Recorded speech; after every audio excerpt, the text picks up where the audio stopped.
बोकारो जिले के नावाडीह प्रखंड के पेंक नारायणपुर थाना परिसर में थाना प्रभारी अनिल लिंडा की अध्यक्षता में होली त्योहार को लेकर शांति समिति की बैठक सोमवार को संपन्न हुआ, जिसका संचालन मिश्री लाल महतो ने किया। शांति समिति की बैठक को संबोधित करते हुए जिला परिषद सदस्य कुमारी खुशबू महतो ने कहा कि होली एक महान पर्व है, इसे शांति पूर्वक मनाएं। कुछ ऐसे लोग हैं जो किसी न किसी रूप से लड़ाई झगड़ा करते हैं, ऐसे लोगों को पहचान कर उसे समझाने की कोशिश करें, नहीं मानने पर थाना प्रभारी को सूचित करें ताकि माहौल को शांत रखा जाए। थाना प्रभारी अनिल लिंडा ने कहा कि ऊपर घाट के सामाजिक लोग किसी भी पर्व को शांति रूप से मनाते आ रहे हैं, चाहे किसी भी समुदाय के लोग हो, आपस में एक दूसरे के साथ भाईचारा के साथ किसी भी पर्व को मनाते हैं। होली हो या रमजान एक दूसरे को शांति प्रदान करता है। हमारे थाना के पुलिस बल के द्वारा क्षेत्र का भ्रमण करते रहेंगे, कहीं किसी तरह का हुड़दंग मचाने की कोशिश किया जाएगा तो तुरंत थाना में सूचित करें। इस शांति समिति में पूर्व मुखिया भिखलाल महतो, पूर्व जिला परिषद सदस्य टिकैत कुमार महतो, टेकलाल चौधरी, कमरुल अंसारी, खुर्शीद आलम, ननूचंद महतो, गुरु प्रसाद पटेल, बसार्थ अंसारी आदि ने संबोधित किया। इस मौके पर पेंक नारायणपुर थाना के सुभाष कुमार यादव, संदीप कुमार, भुवनेश्वर रामतुरी, जगन्नाथ महतो सहित कई गणमान्य लोग उपस्थित थे। मैं नहीं लूँगी, लेकिन कुछ जितना भी सभी लोगों ने अपनी बातों को रखा, अंत में हम लोग थोड़ा सा लॉजिक और फैक्ट्स के ऊपर जाते हैं कि रमज़ान का महीना चल रहा है, होली एक त्यौहार है जो हम सभी मनाते हैं, आने वाला है, और वो किस दिन पड़ रहा है? वो पड़ रहा है जुम्मे के दिन। 3 दिन होली चलता है, एक दिन होलिका दहन, एक दिन छोटी होली, बड़ी होली, यानी एक दिन होली और एक दिन बूढ़ा होली जिसको हम लोग बोलते हैं। 3 दिन है और उसी 3 दिन के बीच में एक दिन शायद जुम्मा भी पड़ रहा है, और जिस दिन जुम्मा पड़ रहा है उस दिन क्या होता है कि जो हमारे मुस्लिम भाईगण हैं वो लोग नमाज़ पढ़ने मस्जिद की ओर जाते हैं, और वो रमज़ान ना भी हो तब भी वो लोग जुम्मे को अच्छे से नमाज़ पढ़ते हैं। और उसी दिन अगर होली है, जो कि है, उस दिन गांव घर में क्या होता है, टुकड़ों टुकड़ों में, टोलियों में लोग होली खेलने, एक दूसरे को रंग गुलाल लगाने के लिए निकलते हैं। तो इसमें हम लोग क्या कर सकते हैं? ऐसे हम लोग शांति समिति का बैठक कर रहे हैं, यहाँ जितने भी लोग हैं, हम लोग का एक दायित्व बनता है, एक हम लोग का मिशन जैसे कह लीजिए कि हम लोग उसमें क्या कर सकते हैं। हम लोग हर गांव में, हर पंचायत में कुछ ऐसे लोग होते हैं जो आप कुछ नहीं भी कीजिएगा तब भी उनका नौटंकी रहेगा ही। अगर उनका पर्व त्यौहार है तो नौटंकी का लेवल थोड़ा इंक्रीज हो जाए, वो हर चीज़ में होता है। हम लोग इसमें क्या कर सकते हैं? तो पहले तो उन लोगों को चिन्हित कर लेते हैं। अगर मुखिया जी हैं, पंचायत समितिगण हैं, तो आप लोग चिन्हित कर लीजिए कि ऐसे कौन कौन हैं। अगर ऐसा कुछ आपको लगता है कि ऐसा कुछ ये लोग कर सकते हैं, थाना प्रभारी हैं, आप लोग इनको इन्फॉर्म कर सकते हैं। दूसरा चीज़, आप लोग उनको समझा बुझा सकते हैं कि बाबू ऐसा कुछ नहीं करना इसलिए भी ज़रूरी है कि उन लोगों को ये बताना कि अगर ऐसा कुछ गलत भावना से नहीं, पीने खाने की वजह से या किसी और चीज़ से वजह से अगर कुछ ऐसा कुछ हो जाता है जो कि नहीं होना चाहिए, तो आप लोगों के ऊपर सबसे पहले तो एक केस बनेगा धार्मिक भावनाओं को ठेस पहुंचाने के लिए।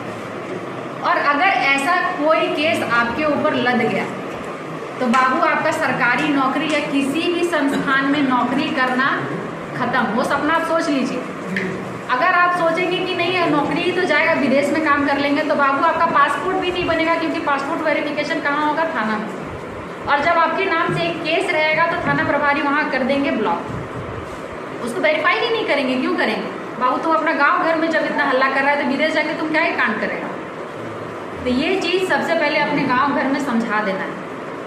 आजकल नौजवान लोग थोड़ा सा में भी अग्रेशन उन लोग का ज़्यादा बढ़ गया है। तो ये सब चीज़ अगर किसी के साथ अगर होता है, अगर कोई ऐसा कर रहे हैं, तो उन लोगों को सबसे पहले समझा दिया जाए कि बाबू एक केस और तुम्हारा करियर खत्म, कहीं भी नौकरी करने जाओ। फिर फेस्टिवल होता है, तो जैसे कि हमारे पहले पूर्व में जो हमारे पूर्वज एक आपसी सौहार्दपूर्ण तरीके से किसी का भी कोई भी फेस्टिवल होता था, उसमें बढ़ चढ़ के हिस्सेदारी लेके मनाते थे। वैसा दिन अब भारत के कई स्टेट में नहीं रहे, और कोई भी फेस्टिवल को सेलिब्रेट करने के लिए वहाँ पे पुलिस की तैनाती की जाती है।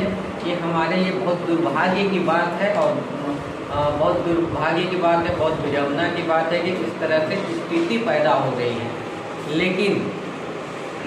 लेकिन हमारे ऊपर घाट के लोगों के द्वारा ये चीज़ सिद्ध कर चुके हैं और इसका मिसाल भी दे चुके हैं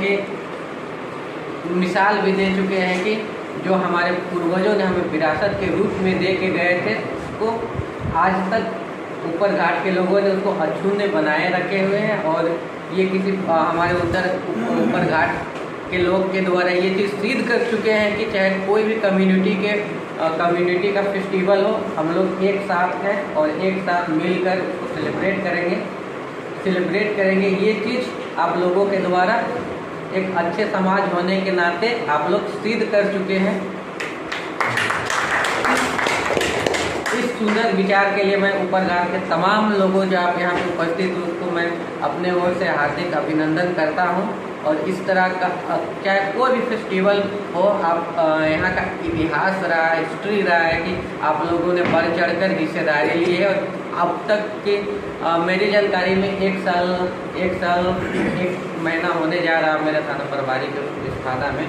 और हम लोग के पास बहुत सारा अभिलेख होता है, उसमें हम लोग अवलोकन भी करते हैं कि पूर्व में किसी तरह का कोई फेस्टिवल को लेकर किसी तरह का कोई घटना होती है तो उसको हम लोग उसका बाधा उत्पन्न होता है तो अपने तरीके से वहाँ आप लोग उस चीज़ का समाधान कीजिए। हम लोग तो रहेंगे ही रहेंगे। और जैसे कि हर समाज में एंटी सोशल एलिमेंट होता है, तो आप उस एंटी सोशल एलिमेंट को उसको चिन्हित कीजिए और हमको नाम दीजिए ताकि हम मेरे पास 1-2 दिन का समय है, उसको मैं प्रिवेंटिव एक्शन लेते हुए हम उसको 107, 126 की कार्रवाई SDO के पास भेज के 126 की कार्रवाई कर सके ताकि उसका होली से पूर्व भी उसका हम कोर्ट में उपस्थिति करा सके। इस तरह से अगर जो एंटी सोशल एलिमेंट है उसके विरुद्ध अगर प्रिवेंटिव एक्शन लिया जाता है तो उसमें एक डर का भी माहौल बन जाएगा और माहौल को गड़बड़ाने का कोशिश नहीं करेगा। और त्यौहार का मतलब होता है खुशी। और जैसे कि होली में थोड़ा बहुत नशा पान तो होता ही है। और यंगस्टर क्या होता है कि नशा पान करने के बाद अपने वाहन को लेके इधर उधर निकल जाते हैं, तेज़ रफ्तार से चलाते हैं। तो आप लोग एक गार्जियन होने के नाते उसको उस दिन थोड़ा कंट्रोल कीजिए। कहें कि किसी तरह की घटनाएं हो जाने के बाद पूरा माहौल एक मातम स्थिति में परिणत हो जाती है। तो हम चाहते हैं कि जिस तरह से हम लोग कोई भी फेस्टिवल को मनाते आ रहे हैं उसी तरह से हमारा होली और रमज़ान का महीना भी एक शांतिपूर्ण तरीके से संपन्न हो। और आप लोग पीस कमेटी की बैठक में आप लोग उपस्थित हुए, उसके लिए मैं एक बार अगेन हार्दिक अभिनंदन, हार्दिक जोहार करता हूँ। इस तरह के ताज़ा तरीन खबरों के लिए बने रहिए हमारे साथ और चैनल को सब्सक्राइब करना न भूलें।